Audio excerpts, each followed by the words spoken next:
The hardest distance to do of all is 5 kilometers, because if you're coming from nothing, 5 kilometers is a big ask. Whether you be an athlete that's resting after recovery or of an injury, or starting from very scratch, your first 5Ks is the hardest to get going because you're going from nothing. It is also the time where we start to do two more, because more than we can manage, because we think, oh, I've got this in the bag, and we end up overdoing it a bit. So if you're starting out, I have a list of things that I think are quite important. And my first thing was the why. Why am I running? Why do I want to do this? Why do I want to even do 5Ks?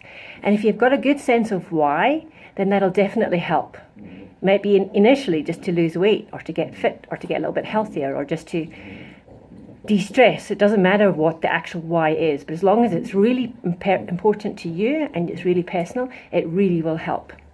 The next thing is the what. What am I going to do? Am I one of those disciplined people that can make a list and say, okay, I'm going to do 5Ks in 5 weeks? Well, actually, no. My what was, I needed to just get a little bit fitter because I was going to go and do a hike. So if you're a disciplined person, you can make a list. There's plenty of programs on the internet about how to start up from nothing to do your first 5Ks. If you're a bit like me, then you've got to actually figure out, okay, well, I'm just going to start off with something simple, like a park run once a week, and that's enough to get you started. The next important thing is the who. Who are you going to do it with?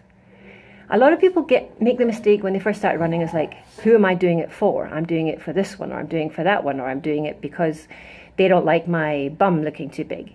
But if you find a person who you can really get yourself in tune with, the who you do it with will become a far more pleasurable experience. And then this new habit, which takes quite a while to break in, like any good habit, start to become less of a chore. So I was lucky enough that I actually went and joined a group of friends at a club. Well, they weren't friends yet, but eventually I found these people are actually moving at my pace, and I realised I quite enjoyed their company. At first, we couldn't talk. There wasn't much talking. There was just a lot of huffing and puffing and wheezing.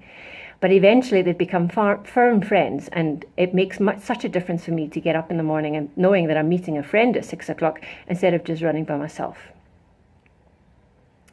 The next thing is when. When am I wanting to do this by? If you set a realistic goal, then stick to it. But if you're very bad and your goals keep changing like mine, my when was, okay, I need to get fit for a long hike that I was doing the following year. That was enough time. So my goal was a bit more laissez-faire than some people. But if you've got a goal and you like making a dedicated goal and you're sticking to it, then that's really going to help you on your progress. The good thing about the races in South Africa and the runs in South Africa and the running community in South Africa is that there's a lot more people joining on a daily basis.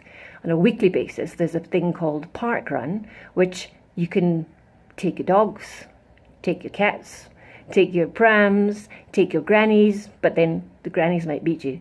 And there's a big sense of community within your local area, and you go and you do the distance of 5Ks, whether you walk, whether you take your time, whether you run really fast or trying to beat everybody else across the world that's running at the same time in a similar park run.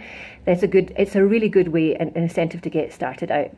If you're a little bit less inclined to go for the crowds, you can start just walking around the block. But the thing is, when am I going to do it? One of the things I was thinking of is, don't start on a Monday. Because in the running community, for instance, my rest days are Mondays and Fridays, which are great because then I run Tuesday, Wednesday, Thursday and do longer runs at the weekend. So many people set themselves up for failure by saying, on Monday I'm going to start, Monday I'm going to start. I actually started running on a Sunday. I went and did a fun run. Park run hadn't been invented in that way, but my sister was running a longer distance and I thought, let me just go along. And the great thing about races is that it's very festive. Yes, you pay because you've got to pay an entry fee, so it's unlike park runs which are free, but you get often a medal at the end, you get refreshments on the route, and there's such a lot of festivities and different sights and different sounds that I didn't even notice my first 5Ks, and I walked a lot of it. So if you can figure out those 4 W things in your life, it will definitely help you starting to go from 0 to hero.